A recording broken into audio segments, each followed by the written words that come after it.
नमस्कार, स्वागत है आपका आज तक पर। आपके साथ मैं हूं मीनाक्षी कंडवाल। बिहार में चुनाव प्रचार का आज आखिरी दिन है और तल्खी है 7वें आसमान पर। चिराग पासवान तो नीतीश कुमार को सीधे सीधे जेल भेजने की चेतावनी दे रहे हैं, तो नीतीश कुमार भी प्रचार युद्ध में लगातार आपाक होते नजर आ रहे हैं। भले वो किसी अधिकारी ने किया हो या मुख्यमंत्री ने स्वयं किया हो, लोजपा की सरकार बनते ही जांच करवाई जाएगी और सबको जेल भेजा जाएगा।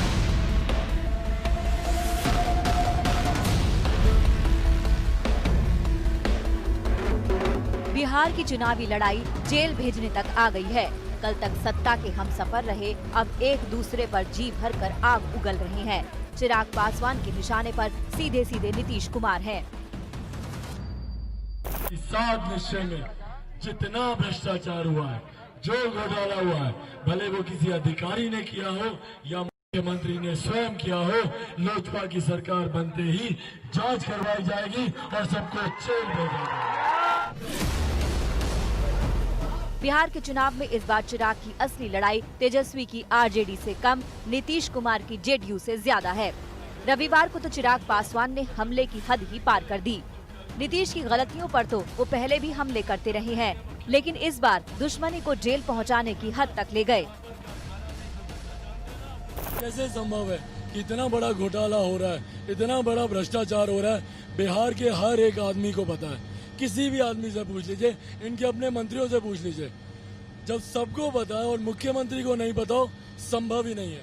मुख्यमंत्री भी उसमें लिप्त है और इसमें कोई अगर नहीं है तो जांच में साफ हो जाएगा कि नहीं है।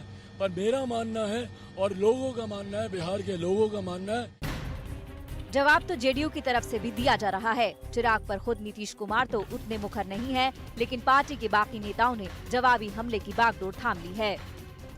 बेहयाई और बेशर्मी उनके बयान में आज झलकी है, उसकी कठोरतम शब्दों में निंदा करता हूं। उन्होंने बिहार के लोकप्रिय मुख्यमंत्री नीतीश कुमार जी को सत्ता में आने के बाद गिरफ्तार किए जाने की धमकी दी है और मुझे हैरानी है, आप अगर खुद विधानसभा का चुनाव लड़ रहे होते तो शायद आप अपना खुद का चुनाव नहीं जीत पाते। तल्खी तनातनी लगातार बेलगाम होती जा रही है। नीतीश कुमार और तेजस्वी की चुनावी जंग में सभी सीमाएं टूट रही हैं। नीतीश के हमले का ये अंदाज आपने पहले कभी नहीं देखा होगा। विरोध में नारे लगे तो नीतीश जैसे धुरंधर का सब्र भी टूट गया। एक स्कूल बनाया था, अगर पढ़ना चाहते हो तो अपने बाप से पूछो, अपने माता से पूछो कि कहीं कोई स्कूल था, कहीं कोई स्कूल बन रहा था, कहीं कोई कॉलेज बना था, जरा पूछ लो। एलजेपी की अपनी सियासत है। चिराग की महत्वाकांक्षा उन्हें जेडीयू के विकल्प के तौर पर खड़ा होते दिख रही है। वो बीजेपी से बैर नहीं कर सकते, इसीलिए नीतीश पर लगातार हमला बोल रहे हैं। लेकिन इस तनातनी में चुनावी माहौल तल्ख होता जा रहा है। बिहार की चुनावी जंग इस बार अजीबोगरीब है। एलजेपी बीजेपी के साथ न होकर भी बीजेपी के साथ है, जबकि बीजेपी खुद को अलग पेश करने की कोशिश कर रही है। चिराग पासवान से इस बार नड्डा जी बात क्यों नहीं बन पाई? कहाँ मामला अटका? निश्चित रूप से उनकी आकांक्षाएं ज्यादा थी और बीजेपी के लिए वो एडजस्ट करना मुश्किल था और हम चाहते थे कि वो साथ रहें, लेकिन नहीं हुआ। सवाल है कि इस आपसी सिरफुटव्वल में बिहार के बुनियादी मुद्दों का क्या होगा? कहीं वो हाशिए पर तो नहीं जा रहे? आज तक ब्यूरो। तो प्रचार का आज आखिरी दिन, लेकिन उससे पहले आप देख रहे हैं जुबानी जंग किस स्तर पर पहुंच रही है। हमारे साथ आज खास चर्चा के लिए खास मेहमान जुड़ रहे हैं। अरविंद वाजपेयी जी हमारे साथ एलजेपी से हैं, डॉक्टर नवल किशोर आरजेडी से हमारे साथ जुड़ गए हैं, गुरु प्रकाश जी हमारे साथ मौजूद हैं बीजेपी से। आप सभी का बहुत बहुत स्वागत है। और हिमांशु जुड़ गए हैं हमारे साथ पटना से। हिमांशु, सबसे पहले आपका ही मैं रुख करना चाहूंगी। आखिरी दिन आज प्रचार का और जिस तरह से जुबानी जंग बढ़ती जा रही है, विज्ञापनों में भी एक असर कुछ उसका दिखाई दे रहा है। हम देख रहे हैं कि जो अखबार छपे हैं, बीजेपी के ने जो एडवर्टीजमेंट दिया है, उसमें प्रधानमंत्री नरेंद्र मोदी की तस्वीर पूरे पन्ने पर उभर कर दिखाई दे रही है, जबकि मुख्यमंत्री का चेहरा जो एनडीए कह चुका है नीतीश कुमार का होगा, वो गायब है उससे। बिल्कुल मीनाक्षी, देखिए जिस तरीके के एडवर्टाइजमेंट दिखाई दे रहे हैं, शायद बीजेपी को इस बात का एहसास हो गया है कि अब जो है नीतीश कुमार के खिलाफ जिस तरीके से लोगों की नाराजगी है और वो सड़कों पर खुलकर आई है, लोग उसको बयां करने लगे हैं। इससे पहले कभी ऐसा नहीं होता था कि नीतीश कुमार के खिलाफ नाराजगी हो और वो बयां नहीं करते थे लोग। अब मुखर जो है दिखाई देने लगे हैं लोगों के शब्द, नेताओं के शब्द। और सबसे बड़ी बात यह है कि नीतीश कुमार को भी अब ये एहसास शायद हो गया है कि अब वो वैसी उनके लिए बिहार नहीं है जिस तरीके से उन्होंने 2005, 10 और 15 में जो है वो बिहार सरकारें बना ली थी। इस बार की राह बहुत आसान नहीं है और इसीलिए बीजेपी को भी ये लगता है कि नीतीश कुमार को जितना वो आगे बढ़ाएगी उसका नुकसान उसको हो सकता है। और इसीलिए आप देखिए कि पूरे विज्ञापन में अगर किसी एक व्यक्ति का चेहरा है तो वो प्रधानमंत्री नरेंद्र मोदी का चेहरा है। प्रधानमंत्री नरेंद्र मोदी का चेहरा इसलिए क्योंकि बीजेपी जानती है कि प्रधानमंत्री नरेंद्र मोदी एक ऐसे करिश्माई नेता है जिनके नाम पर जो है वो वोट मिल सकता है। और बिहार के अंदर बहुत ही पॉपुलर है नरेंद्र मोदी। और हमने 19 का जो चुनाव है वो भी देखा है जब 39 सीटें जीते थे और प्रधानमंत्री नरेंद्र मोदी के नेतृत्व में सरकार बनाने के लिए आगे बढ़ रही थी। लेकिन इस बार का माहौल ऐसा नहीं है। एलजेपी जो एनडीए का घटक दल था वो खुद नीतीश कुमार के खिलाफ हो गया और ये तक कह रहे हैं कि 7 निश्चय का जो प्रोग्राम है अगर उसमें भ्रष्टाचार हुआ है तो किसी अधिकारी, किसी भी नेता और यहाँ तक कि मुख्यमंत्री ने भी अगर भ्रष्टाचार किया है तो उसको बख्शेंगे नहीं जब उनकी सरकार बनेगी। वो ये नहीं बता रहे कि सरकार किसके साथ बनेगी। सरकार वो ये कहते हैं कि बीजेपी के साथ बनेगी। बीजेपी ये कहती है कि हम जेडीयू के साथ हैं लेकिन एलजेपी के साथ नहीं है। अब सबसे बड़ी बात यह है कि एलजेपी ने जो है अपनी सीटें जो दी है, अपने उम्मीदवार उतारे हैं, उसमें बड़ा अच्छा कॉम्बिनेशन बनाया है। उन्होंने बीजेपी के छोड़े हुए लोगों को टिकट दी है, उन्होंने जेडीयू से आए लोगों को टिकट दिया। बहुत सही बात और सही पॉइंट यहाँ पर उठाया और इसी पॉइंट के इर्द गिर्द आज ही चर्चा रहने वाली है। हिमांशु आपके पास लौटूंगी लेकिन जरा जवाब भी हम ले लें। बीजेपी से गुरु प्रकाश जी हमारे साथ हैं। गुरु प्रकाश जी, ये विज्ञापन भी अपने दर्शकों को हम दिखा रहे हैं, उभरकर जो मैसेज आ रहा है मोदी नाम केवलम। प्रधानमंत्री तो केंद्र में है ना, बिहार में आपका चेहरा कौन है? एनडीए बेशक कह रहा है नीतीश कुमार आगे है लेकिन वो तो इस विज्ञापन से गायब है। बोझ हो गए हैं क्या नीतीश कुमार आपके लिए? नहीं, देखिए ऐसा नहीं है। जहां तक नेतृत्व का सवाल है, हमारे पार्टी के शीर्षक नेतृत्व ने बार बार ये कहा है कि एनडीए का बिहार में मतलब है भारतीय जनता पार्टी, जनता दल यूनाइटेड, हिंदुस्तान अवाम मोर्चा, विकासशील इंसान पार्टी। और हमारे पार्टी का नेतृत्व 2020 के चुनाव में श्री नीतीश कुमार कर रहे हैं। पहली बार मीनाक्षी जी ऐसा हो रहा है, मेरा तो जन्म बिहार में हुआ, मेरी शिक्षा दीक्षा बिहार में हुई। जो बिहार में चुनावी विमर्श है वो सकारात्मक है। पहली बार जॉब सिक्योरिटी की बात हो रही है, पहली बार पब्लिक हेल्थ की बात हो रही है, पहली बार इंफ्रास्ट्रक्चर की बात हो रही है। तो जिस प्रकार की टीका टिप्पणी चिराग जी कर रहे हैं उसकी मैं आलोचना करता हूँ कि किसी भी स्तर पे राजनीति में ऐसा विमर्श नहीं होना चाहिए और एक सकारात्मक, क्योंकि वो अपने आप को युवा बिहारी कहते हैं, मैं उनसे अपेक्षा रखता हूँ कि स्वरोजगार की बात करें, रोजगार की बात करें। और जो बुनियादी परिवर्तन बिहार ने पिछले 20 वर्षों में देखा है, आप कोई भी सोशल इकोनॉमिक इंडिकेटर उठा के देख लीजिए, वो चाहे लॉ एंड ऑर्डर का हो, स्टेटस नहीं। लेकिन गुरु प्रकाश जी, हम तो ये देख रहे हैं कि बीजेपी के तमाम बड़े नेता, जब केंद्र से जो बड़े नेता हैं, दिल्ली से वो नेता जब बिहार पहुंचते हैं, तमाम बड़े मंचों पर वो लालू राज की याद दिलाते हैं। ये बताते हैं कि उस दौरान ये था, जबकि कसौटी तो आज के जमाने में ये होनी चाहिए कि पिछले 15 साल में क्या डेवलपमेंट हुआ, उससे पिछले के 15 साल में क्यों जाते हैं सारे बड़े नेता? नहीं, अच्छा है मीनाक्षी जी, आपने पूछा है कि पिछले 15 साल में क्या हुआ है। मैं आपकी जानकारी के माध्यम आपको ये जानकारी देना चाहूंगा कि बार बार पब्लिक हेल्थ की बात होती है। 2005 में इन्फेंट मोर्टालिटी रेट, जो शिशु मृत्यु दर होता था, वो 61 होता था। अब 2019 में 34 हो गया है। जो मातृ मृत्यु दर MMR कहते हैं, 312 हुआ करता था 2005 में, अब वो 149 हो गया है। डबल डिजिट 30 लाख प्रवासी मजदूर देश के अलग अलग हिस्सों से बिहार में पहुंचे थे। क्या हुआ उनके साथ? वो तस्वीरें तो आपको भी याद होंगी ना। सड़कों पर न जाने कितने किलोमीटर का सफर तय करके परिवार को साथ लेकर अपना बोरिया बिस्तरा उठाकर जब पहुंचे थे बिहार में, उनके लिए क्या हुआ? उनमें से 17 लाख लोगों की स्किल मैपिंग हो गई है मीनाक्षी जी, और लगभग 5,300 रुपए हर एक प्रवासी श्रमिक भाई और बहन पे स्पेंड किया गया है। आप यहाँ के क्वारंटीन सेंटर को उठा के देख लीजिए, और बहुत सारे क्वारंटीन सेंटर ऐसे भी हैं उत्तर बिहार में जहाँ पे अमेजोन और फ्लिपकार्ट के साथ MOU हुआ है और वो मधुबनी पेंटिंग वाले मास्क भी बेच रहे हैं। तो कुछ नहीं हुआ है, ऐसा स्वीपिंग स्टेटमेंट देना मैं उचित नहीं मानता हूँ। एक जिम्मेदार चैनल ने समुद्र में एक बूंद जितना कुछ हुआ हो तो ये अलग बात है। अरविंद वाजपेयी जी, सवाल आपसे ये, चिराग पासवान मंच से डंके की चोट पर ये कहते हैं कि नीतीश कुमार को जेल भेज देंगे। सरकार आ रही है क्या आपकी वाकई? अरे देखिए, ये चिराग जी ने पहली बार नहीं कहा, हमने अपने मैनिफेस्टो में भी ये बात कही हुई है। पेज 16, 28 पन्नों का हमारा मैनिफेस्टो है, पेज 16 पे हमने कैटेगरिकली कहा है। और मैं एक बात पूछता हूँ, करप्शन के खिलाफ तो बीजेपी जीरो टॉलरेंस है, तो क्या नीतीश बाबू करप्शन के खिलाफ नहीं है? अरे भाई, हमने ये कहा है कि 7 निश्चय में जो घोटाले हुए हैं उनमें जो भी दोषी पाए जाएंगे उनको हम सजा कराएंगे, चाहे मुख्यमंत्री भी हो। तो उसमें ऐतराज क्या है? मतलब ये एक्सपोज हो रहे हैं क्या? इस तरह के स्टेटमेंट देके एक्सपोज तो नहीं हो रहे कि करप्शन ये टॉलरेट करते हैं। और याद करिए 2015 में प्रधानमंत्री मोदी जी ने ही इनके 56 घोटाले गिनाए थे, क्या हुआ उसमें? तो इसमें देखिए करप्शन सबसे बड़ी बीमारी है, नंबर 1। नंबर 2 है लॉ एंड ऑर्डर, और नंबर 3 है कि वहां पे उद्योग धंधे नहीं लगेंगे। और जिसको इन्होंने एडमिट किया है नीतीश बाबू जी अपने तो फिर तो जो भ्रष्टाचारियों के साथ चुनाव लड़ रहे हैं, नहीं फिर तो जो भ्रष्टाचारियों के साथ चुनाव लड़ रहे हैं, जो उनके साथ खड़े हैं और आपको जिन्होंने साइड कर दिया, उनसे भी दुश्मनी बराबर की होनी चाहिए। फिर तो ये थोड़ा सा समझ से बाहर है अरविंद जी, ये थोड़ा समझ से बाहर है कि बीजेपी से आपको बैर नहीं, लेकिन नीतीश कुमार को आप भ्रष्टाचारी कह रहे हैं और बीजेपी तो फिर उन्हीं भ्रष्टाचारी के साथ चुनाव लड़ रही है। अगर ये आपका आरोप है तो ये कैसे हो सकता है? ये डबल स्टैंडर्ड क्यों दिखाई देता है? अरे मीनाक्षी जी स्टेट में चीफ मिनिस्टर हेड करता है एवरीथिंग, और ये 7 निश्चय बीजेपी का कार्यक्रम नहीं है। ये नीतीश जी बड़े डंके की चोट पे उन्होंने कहा है मेरा कार्यक्रम है, मेरा ये विजन है, और उसमें घोटाले के पास हमारे पास सबूत है। पूछ रही हूँ, एक टंकी जो बाजार में 4,000 रुपए की आती है कि आप ये क्यों कहते हैं फिर कि आपका विरोध बीजेपी के लिए नहीं है? बीजेपी से कोई दुश्मनी नहीं है आपकी, सिर्फ मुख्यमंत्री नीतीश कुमार से आपकी दुश्मनी है और उसी एक आधार पर आप चुनाव लड़ रहे हैं।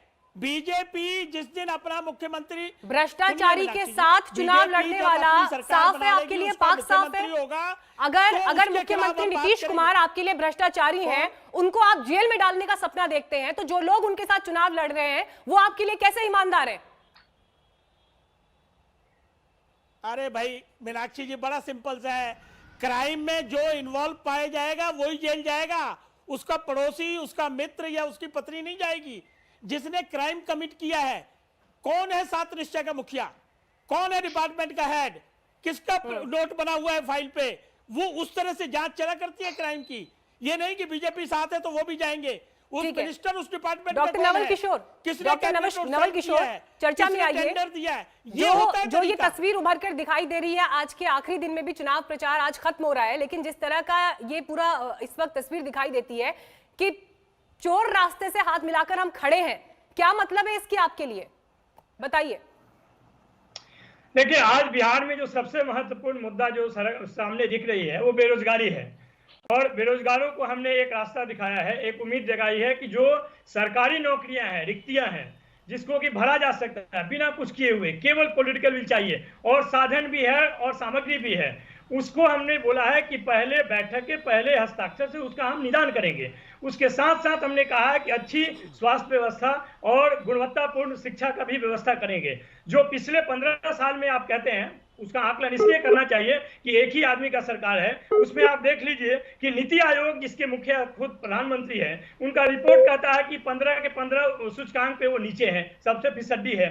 तो उनको चेहरा बनाना भाजपा की पहली विफलता है कि जो मुख्यमंत्री 15 साल में इन तमाम बिंदुओं पे फेल हो चुका है, उसको आपने मुखिया बनाया। वह मुखिया ऐसा है कि कहता तो है कि सबसे पॉपुलर है, लेकिन वो अपना मानसिक संतुलन खो रहा है और खुद चुनाव पिछले 15 साल में एक भी विधानसभा चुनाव नहीं लड़ रहा है। तो ये तो स्थिति है उनकी। ऐसे में परिवर्तन के लिए जो उम्मीद बन रही है, उसका नेतृत्व तेजस्वी यादव कर रहे हैं, और वो 100% यह सरकार इस बार बदलने वाली है, और वो उनके आकलन के आधार पे है, किसी और आधार पे नहीं है। आकलन के आधार पे है कि उन्होंने भ्रष्टाचार को जो पुल बनाया, जिस सड़क की बात करते हैं, वो पिछले साल हम देख चुके हैं कि जो पुल 1000 करोड़ में बना वो उद्घाटन के पहले गिर जाता है, 300 करोड़ में बना वो उद्घाटन के 29 दिन बाद बिहार का हर निवासी तो जानता है कि जमीन पर हकीकत क्या है, उनसे बेहतर तो कोई इस बात को समझ नहीं सकता। लेकिन बड़ा सवाल यह है कि जो हम ये बयान देख रहे हैं एक के बाद एक, जिसमें स्तर किस तरह से गिरते जा रहे हैं, इन सब के बीच बिहार का विकास, बिहार का डेवलपमेंट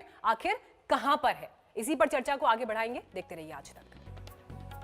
बिहार चुनाव में पहले चरण के लिए आज प्रचार का आखिरी दिन है, लेकिन उससे पहले जिस तरह के बयान दिखाई दे रहे हैं, एक दूसरे पर आक्षेप लगाए जा रहे हैं, लेकिन ये 3 किरदार अपने आप में इस वक्त बहुत अहम है और इनके इर्द गिर्द इस वक्त बहुत कुछ घूम रहा है। मुख्यमंत्री नीतीश कुमार एंटी इनकम्बेंसी का सामना जरूर कर रहे हैं, लेकिन उनकी ताकत है, उनका लंबा अनुभव, प्रशासनिक अनुभव, तो वहीं तेजस्वी यादव ताल ठोक रहे हैं, लेकिन लालू राज की याद उन्हें बार बार दिलाई जा रही है। लेकिन हाँ, ताकत जरूर ये है कि युवा चेहरा तो वहीं चिराग पासवान भी इस वक्त ताल ठोक रहे हैं। अकेले दम पर वो इस बार चुनाव लड़ रहे हैं, लेकिन नारा उनका स्पष्ट है कि मुख्यमंत्री नीतीश कुमार को हम छोड़ेंगे नहीं और बीजेपी से बैर नहीं। लौट रहे हैं ब्रेक के बाद। क्या बिहार की लड़ाई अब जेल तक आई? क्योंकि चिराग पासवान ने मंच से यह कहा कि सरकार अगर एलजेपी की आती है तो वो नीतीश कुमार को जेल भेज देंगे। हम चर्चा की शुरुआत करेंगे, तमाम खास मेहमान हमारे साथ बने हुए हैं, लेकिन इस बीच तेजस्वी यादव एक बार फिर आक्रामक रूप में दिखाई दिया और इस बार उन्होंने महंगाई के मुद्दे को लेकर सरकार पर कटाक्ष किया। आलू प्याज के बढ़ते दामों को लेकर क्या कहा तेजस्वी ने, सबसे पहले ये सुनिए। ये प्याज का माला बीजेपी के लोग पहन के घूमते थे, ये आप देखिए अब इसका आंकड़ा जो है तकरीबन 100 रुपए के भी करीब पहुंचने वाला है। मतलब महंगाई प्याज जो है सेंचुरी मारने वाली है। आप बताइए, रोजगार नहीं है, नौकरी नहीं है, लोगों के खाने के लाले पड़े हैं, भूखमरी बढ़ी हुई है, महंगाई इतनी चरम सीमा पर पहुंच गई है कि छोटे मोटे जितने व्यवसायी थे इस कोरोना काल में, नोटबंदी के समय, सब लोग जो है व्यापारी तंग हो चुके हैं, तबाह हो चुके हैं और गरीबी बिहार में और बढ़ती जा रही है। और पेट्रोल डीजल महंगा तो हो ही रहा है, साथ में खाने पीने की जो चीज़ें हैं, जो प्याज है, वो भी जो है पूरी तरीके से महंगा हो चुका है। प्याज हो, टमाटर हो, हर एक चीज़ धीरे धीरे महंगाई बढ़ती जा रही है। सवाल है महंगाई, कौन क्या मुद्दा बनाता है, मुद्दा बनाने से होता है। जो सच्चाई है उसको हम लोग जनता की आवाज़ को सरकार के सामने रख रहे हैं। ये देखिए माला, अब ये किसको पहनाया गया, कहाँ है भैया? ढूंढो, नीतीश जी को ढूंढो, नीतीश जी को ढूंढो। नीतीश जी ने क्यों चुप्पी साधी? अरे भैया, बिहार के मुख्यमंत्री नीतीश कुमार हैं, उनकी चुप्पी क्यों है? तो रसोई घर में मौजूद रहने वाले आलू प्याज टमाटर के दाम जिस तरह से बढ़ रहे हैं उसे लेकर तेजस्वी एक बार फिर यहां पर निशाना साध रहे हैं। तमाम खास मेहमान हमारे साथ मौजूद हैं। अरविंद वाजपेयी एलजेडी से हैं, डॉक्टर नवल किशोर आरजेडी से हमारे साथ हैं, गुरु प्रकाश जी बीजेपी से मौजूद हैं और जेडीयू से सुहेली मेहता जी हमारे साथ आ गई हैं। सुहेली मेहता जी, आपके पास में जाऊंगी, आप थोड़ा देर से चर्चा में जुड़ पाई, लेकिन गुरु प्रकाश जी, उससे पहले जो बात तेजस्वी यादव यहां पर कह रहे हैं, देखिए थोड़ा क्रेडिट तो तेजस्वी यादव को यहां पर देना होगा कि जिस तरह के मुद्दों को वो लेकर आए हैं मेन डिस्कोर्स में, उसमें कहीं ना कहीं आपकी पार्टी चूक गई। आपकी पार्टी के बड़े नेता बड़े मंचों पर जाकर कश्मीर या आर्टिकल 370 याद दिलाते हैं, राम मंदिर याद दिलाते हैं, ट्रिपल तलाक याद दिलाते हैं, जो कि अपने आप में भावनात्मक मुद्दे हैं, ये मान सकते हैं, लेकिन जनता से जुड़े कोर मुद्दे उठाने में पीछे छूट गए। देखिए मीनाक्षी जी, ऐसा है कि ये बिहार का दुर्भाग्य है। बिहार का दुर्भाग्य है कि एक ऐसा व्यक्ति रोजगार की बात कर रहा है जिसने आपके पास आ रही हूं, पहले गुरु प्रकाश जी को जवाब देने दीजिए। आ रही हूं मैं आपके पास, जी बोलिए गुरु प्रकाश। हाँ मीनाक्षी जी, ऐसा है कि बिहार का दुर्भाग्य है कि जिस व्यक्ति ने एक दिन भी नौकरी नहीं की वो 10 लाख रोजगार की बात कर रहा है। 15 साल के उनके शासनकाल में मात्र 96,000, 15 साल नहीं, देखिए मीनाक्षी जी, मुझे अपनी बात पूरी करने दीजिए। ये डिबेट का तरीका नहीं होता है। नवल किशोर जी आप बोलिएगा, पहले वो कंप्लीट कर ले। नवल किशोर जी आप बोलिएगा ना, मैं आपको समय दूंगी, उनको कंप्लीट करने दीजिए। पहले देखिए समय बर्बाद हो जाएगा सारा। राष्ट्रीय जनता दल का यही शैली होती है। देखिए आप ये तो समय, या तो आप समय बर्बाद कर लीजिए। मैं शांतिपूर्वक आपकी बातों को सुन रहा था। सुहेली मेहता जी, मैं आपके पास आ रही हूं। नवल जी, आप पढ़े लिखे आदमी हैं। नवल जी प्लीज, मैं आपको बोलने का मौका दूंगी ना। देखिए मैं तेजस्वी यादव पर ही सवाल पूछ रही हूँ ना उनसे। रुकिए एक सेकंड, रुकिए, शांति से सुनिए जरा। नवल किशोर जी शांति से सुन लेते हैं ना पहले। ये सवाल मेरे से किया गया है। नहीं, सुहेली मेहता जी आपके पास में आ रही हूँ, पहले उनको बोलने दीजिए। गुरु प्रकाश जी बोलिए आप। देखिए यही अव्यवस्था रिक्वेस्ट है, आप प्लीज थोड़ी देर चुप हो जाइए। पहले गुरु प्रकाश जवाब देते हैं, फिर मैं बाकियों के पास आऊंगी। बोलिए गुरु प्रकाश जी। देखिए यही अव्यवस्था का परिचायक राष्ट्रीय जनता दल है, जिसका परिचय हमारे मित्र ने यहाँ दे दिया है। 15 साल राष्ट्रीय जनता दल ने शासन किया, 96,000 नौकरियां दी। 15 साल एनडीए ने शासन किया, 6 लाख नौकरियां दी। मैं आपके माध्यम से बात पूछना चाहता हूँ, सत्यानंद जी लेबर मिनिस्टर है झारखंड में। राष्ट्रीय जनता दल ने पिछले साल झारखंड चुनाव से पहले भी बेरोजगारी भत्ता का प्रॉमिस किया था अपने मैनिफेस्टो में। 1 साल से ऊपर हो गया, ना ही बेरोजगारी भत्ता पे कोई बात हो रही है, ना विचार हो रहा है। ये जो मूर्खतापूर्ण बात उन्होंने बोली है, ये दुनिया में किसी भी सरकार के लिए संभव ही नहीं है कि एक मीटिंग में 10 लाख नौकरी दे देना। हम लोगों ने जहां 19 लाख नौकरी की बात की, तो हमने स्वरोजगार की बात की है, हमने बजट दिया है, ब्लूप्रिंट दिया है, एक योजनाबद्ध तरीके से किन किन क्षेत्रों में नौकरियों का सृजन करेंगे उसकी बात कर रहे हैं। तेजस्वी यादव जिन्होंने एक दिन भी नौकरी नहीं की, वो नौकरी की बात कर रहे हैं। इससे बड़ा दुर्भाग्य और कुछ हो नहीं सकता है। सवाल लेकिन मीनाक्षी ये जी, सवाल आपका एक लेकिन ये जिम्मेदार बीजेपी से चैनल भी है है। कि 19 लाख नौकरियों की अगर बात हो रही है तो जब आप 15 साल सत्ता में थे तब उनकी बात क्यों नहीं हुई? वो उसके लिए अगला चुनाव क्यों चाहिए? सुहेली मेहता जी, आरोप तो तमाम लग रहे हैं, लेकिन चिराग पासवान तो ये कह रहे हैं कि सरकार आ गई तो जेल में डाल देंगे नीतीश कुमार को। अब देखिए, जिनका खाता नहीं खुलने वाला है बिहार विधानसभा चुनाव में, वो भी सरकार बनाने की बात कर रहे हैं और नाटक कर रहे हैं पूरा, गुड़ खाकर और गुलगुल्ला से परहेज। आखिर उनको जो बार बार प्रधानमंत्री जी का नाम ले रहे हैं, नाम लेने की जरूरत क्यों पड़ रही है? इसलिए जरूरत पड़ रही है कि एक आध सीट पर उनकी जमानत बच जाए तो बच जाए प्रधानमंत्री जी के नाम पर। इसलिए सरकार बनाने की बात, यहाँ पर सपना देखना आसान होता है, लेकिन जमीन पर उतार कर वो काम करना आसान है। किस आधार पर ये कह रहे हैं? इन्होंने क्या किया है? जमुई से पहली लोकसभा चुनाव ये लड़े, उसके बाद अगर ये जनता दल यूनाइटेड और भारतीय जनता पार्टी के अलायंस में नहीं रहते तो इनकी जमानत भी नहीं बचती। आगे भी ये देख लेंगे, आगे भी चुनाव है, अभी भी वो देख रहे हैं, अकेले खड़े हैं और जो बार बार प्रधानमंत्री जी का नाम ले रहे हैं। इसी से आप समझ जाइए कि ये कितने डरे हुए हैं कि किस तरह से हम यहाँ सरवाइव करेंगे। अरविंद और जी, 10 नवंबर के रिजल्ट वो के कह बाद रही हैं इनको कि पता जमानत चलेगा जब्त होने कि ये वाली है बोरिया सीटों पर बिस्तर आपकी, समेट ऐसे के और बयान तो दिल्ली आपके पहुंच डर को जाएंगे। दर्शाते हैं। प्रधान, अच्छा सुनो ना, प्रधानमंत्री इनके ही हैं सिर्फ, या 130 करोड़ के हैं प्रधानमंत्री? नहीं, इनका कोई कॉपीराइट है प्रधानमंत्री पे? नहीं, प्रधानमंत्री पे इनका कॉपीराइट हो गया क्या? अरे रुकिए ना, रुकिए, अरे रुकिए तो सही। अरे सुनिए ना, क्या नाम है आपका, सुनिए। प्रधानमंत्री जी पे किसी का कॉपीराइट नहीं है, उनकी पॉलिसीज पे किसी का कॉपीराइट नहीं है। वो भारत के प्रधानमंत्री हैं। अगर उनके अच्छे काम विजन तो बता दीजिए, कर रहे हैं तो आपको क्या बता दीजिए, चिराग पासवान की सरकार कैसे आ जाएगी? विजन तो बताइए, चिराग पासवान की सरकार कैसे आएगी ये तो बताइए। बीजेपी के साथ भी नहीं है चिराग पासवान की सरकार कैसे आएगी? अरविंद जी बताइए, क्या प्लान है? ये तो मिलकर सरकार चला रही मैं जवाब दे रहा हूँ ना। ठीक है, बोलिए। अरे इनको चुप करिए ना, मैं जवाब देता हूँ। हम लोगों के साथ सुहानी जी सुन लीजिए, इनको चुप करिए ना। सुहेली जी सुन लीजिए प्लीज, सुहेली जी सुन लीजिए। महत्वाकांक्षा ने इस तरह का कदम अरे रुको ना भाई, ठीक है, बोलिए अरविंद जी। चलो हो गया। आपका प्रश्न ये है कि चिराग पासवान की सरकार कैसी आएगी। ये कोई भविष्यवक्ता भी नहीं बता सकता कि 10 तारीख को क्या रिजल्ट आएगा, लेकिन जो अभी दिख रहा है वो ये दिख रहा है कि नीतीश कुमार के खिलाफ एंटी इनकम्बेंसी है और वो सत्ता में वापस नहीं आ रहे हैं। इसके साथ ये भी दिख रहा है कि बीजेपी अच्छी स्थिति में है। इसके एक सेकंड रुकिए, इसके साथ ये भी दिख रहा है कि अगर जनता की भीड़ उमड़ रही है तो चिराग पासवान की रैली में उमड़ रही है या तेजस्वी यादव की रैली में उमड़ रही है। तो हमने डिक्लेरेशन ये दिया है कि हम बीजेपी के साथ मिलकर सरकार बनाएंगे और हमें पूरी उम्मीद है कि बीजेपी के भी नंबर होंगे, हमारे भी नंबर होंगे और नीतीश कुमार के नंबर नहीं होंगे।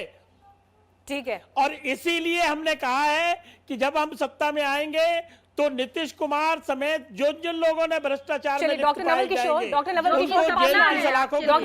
के पास में आ रही हूँ, वो बोलेंगे बहुत देर से। नवल किशोर जी ये बताइए कि जो ये तमाम परिस्थितियों को हम यहाँ पर बदलते हुए देख रहे हैं, कितना भरोसा आपको है? जब भीड़ की ही बात हो रही है, तेजस्वी इंप्रेस कर रहे हैं युवाओं को, ये तमाम बातें हो रही हैं, लेकिन हर पक्ष का दावा अपनी तरफ है, कितना भरोसा है आपको कि सरकार आ रही है आपकी? देखिए, भरोसा तो जमीन पे दिख रहा है और बिहार की जनता संकल्प बदलाव के साथ खड़ी है, उस प्रण के साथ खड़ी है, आपको दिख रहा है। जहां तक गुरु प्रकाश की बात है, इनसे पूछ लीजिए कि नरेंद्र मोदी कौन से ऑफिस में काम करते थे और नीतीश कुमार इंजीनियरिंग का डिग्री होने के बावजूद भी 15 साल तक नौकरी क्यों नहीं की? पहली बार चुनाव 1985 में जीते, 77 में हारे, 80 में हारे। ये 15 साल तक उस डिग्री का क्या कर रहे थे? क्या डिग्री है भी या नहीं है? तेजस्वी यादव क्रिकेट खेल रहे थे, पूरा देश जानता है। आप अनपढ़ के तरह स्क्रीन पे बात ना करें, मुद्दों की बात करें, बेरोजगारी पे, महंगाई पे, इस पे बात करें और इस तरह की बात और भ्रम फैलाने का कोशिश नहीं करें। आपने तो 30 साल में बीजेपी के पास कोई चेहरा भी नहीं है और जो चेहरा है उसको बिहार की जनता रिजेक्ट। ये बड़ा सवाल है, ये बड़ा सवाल नवल किशोर जी ने यहाँ पर उठाया। गुरु प्रकाश जी देखिए, ये बड़ा सवाल है, ये मैं भी आपसे पूछना चाह रही थी, बीजेपी का चेहरा कहाँ है? प्रधानमंत्री नरेंद्र मोदी का फुल पेज एडवर्टीजमेंट हम आज के अखबारों में देख रहे हैं। बड़ा सवाल ये है कि आपके पास चेहरा कहाँ है? जो आपके बागी हैं उनको तो चिराग पासवान टिकट दे रहे हैं और बल्कि ये कह रहे हैं लोगों से कि एलजेपी को वोट करिए, लेकिन जहां पर एलजेपी नहीं खड़ी है वहां बीजेपी को वोट करिए। ये रिश्ता क्या कहलाता है? मीनाक्षी जी, नहीं देखिए मीनाक्षी जी, जिस प्रकार के शब्दों का उपयोग मेरे मित्र नवल किशोर जी मेरे विषय में कर रहे हैं, मैं उनको पूरी स्वतंत्रता है वो यूज करें, लेकिन मैं नहीं देखिए ऐसा है, देखिए नवल जी मेरी बात नहीं नवल जी मेरी बात पर्सनल बात नहीं, मुद्दों पर बात करते हैं, मुद्दों पर बात होगी सिर्फ। गुरु प्रकाश जी मुद्दों पर बात होगी। ये अनावश्यक देखिए मीनाक्षी जी ये गलत बात है, मैं शांतिपूर्वक आपकी बातों को सुन रहा था। अच्छा नवल किशोर जी देखिए सुन लीजिए ना, अब वो किसी के बारे में नहीं बोले थे, उनको सुन लीजिए प्लीज। ठीक है नवल किशोर जी प्लीज सुन लीजिए, डिबेट का टाइम खत्म हो जाएगा, आपके सवाल का जवाब नहीं आ पाएगा प्लीज। देखिए ऐसा है, देखिए एक मीनिंगफुल कंस्ट्रक्टिव पॉजिटिव कॉन्वर्सेशन होना चाहिए और हम लोग इस बात के हिमायती हैं। और आप कुछ भी डेटा उठा के देखिए ना मीनाक्षी जी, आपके माध्यम से मैं बताता हूँ, प्रति व्यक्ति आय 1990 से 2005 के बीच में 8,000 रुपए हुआ करती थी, अब 43,000 रुपए हो गया है। फिस्कल रिस्पॉन्सिबिलिटी एक टर्म होता है इकोनॉमिक्स में, वित्तीय अनुशासन कितना जरूरी होता है। ये फिस्कल डेफिसिट इनके शासनकाल में 6.2% था, ये 2.7% हो गया। तो हर फ्रंट पे ये सरकार फेल है, हर फ्रंट पे आप नरसंहारों की सूची उठा के देखिए, लक्ष्मणपुर बातें, सेनारी, बथानी टोला, तमाम तरह के नरसंहार इनके समय हुए। Kids for ransom, extortion, crime against women, हर प्रकार के सूचकांक में इनकी सरकार फेल है। और ये बात करते हैं चिराग पासवान के साथ क्या रिश्ता है? इनकी प्रकार की अपेक्षा चिराग नहीं है। पासवान के साथ क्या रिश्ता है गुरु प्रकाश जी? कोई रिश्ता नहीं है, कोई रिश्ता नहीं है। हमारे राष्ट्रीय अध्यक्ष श्री जेपी नड्डा ने बार बार कहा है कि हमारा नेतृत्व बिहार में श्री नीतीश कुमार कर रहे हैं। चलिए हर पक्ष के दावे यहाँ पर अपने हैं। आप सभी का बहुत बहुत शुक्रिया हमारे साथ चर्चा में जुड़ने के लिए, लेकिन तय अब बिहार की जनता को करना है। प्रचार का आज आखिरी दिन है, 71 सीटों पर पहले चरण में मतदान होने वाला है। बिहार चुनाव पर कवरेज हमारा लगातार जारी रहेगा, देखते रहिए आज तक। चुनाव प्रचार में इस बार नीतीश कुमार बदले बदले नजर आ रहे हैं। मुद्दों पर बात करने वाले नीतीश कुमार आपा खोते भी दिख रहे हैं, लगातार आग बबूला हो रहे हैं। लेकिन सवाल ये, आखिर क्यों? यहाँ पर ये सब हल्ला मत करो, तुमको अगर वोट नहीं देना है मत दो, बिल्कुल। लेकिन जरा बताइए भाई, हल्ला कर रहा है सही है कि गलत है? जरा बोलिए जोर से। अब सुन लिया ना, जिसके लिए आए हो यहाँ पर उसका वोट और बर्बाद करोगे। वो हमारे ही साथ था, छोड़ करके भाग गया उधर ना, कैसा बीमार पड़ा था, उसके लिए हम लोगों को कितनी चिंता थी। आज यहाँ पर आए हो तो मत देना ना, तुम मत देना। तुम 15-20 लोग हो या हजारों लोग हैं, उसकी फिर एक बार ताली उठा लीजिए एकदम पूरा। देख लो, अरे देखो ना पीछे, अगल बगल देखो ना, देख लो तो तुम लोगों को समझ में आ जाएगा। और जिसके लिए कर रहे हो ये सब लोग तुम लोगों का पूरा जवाब दे देंगे। न कोई ज्ञान है न कोई अनुभव है, हम समाज को एक करने में लगे, अब वो लोग लगे हुए समाज को फिर बांट दो, फिर झगड़ा का माहौल पैदा करो। आप लोग देख रहे हो, आप लोगों को कोई यहाँ कुछ नहीं करेगा। हो तुम 8-10 आदमी और यहाँ हजारों लोग हैं, कोई तुमको कुछ नहीं करेंगे कि अगर कुछ थोड़ा भी करेंगे तो तुमको लाभ मिलेगा। तो ये जान लो यहाँ पर। और जो भी सबक सिखाता है, कम उम्र के बच्चे हो। फिलहाल इस बुलेटिन में इतना ही। देश और दुनिया की बाकी खबरों के लिए देखते रहिए आज तक। नमस्कार, मैं हूं अंजना ओम कश्यप। हमें उम्मीद है ये वीडियो आपको पसंद आया होगा। लेटेस्ट खबरों के लिए यूं ही देखते रहिए आज तक, और इस वीडियो के पसंद आने पर लाइक, शेयर एंड सब्सक्राइब करना ना भूलें।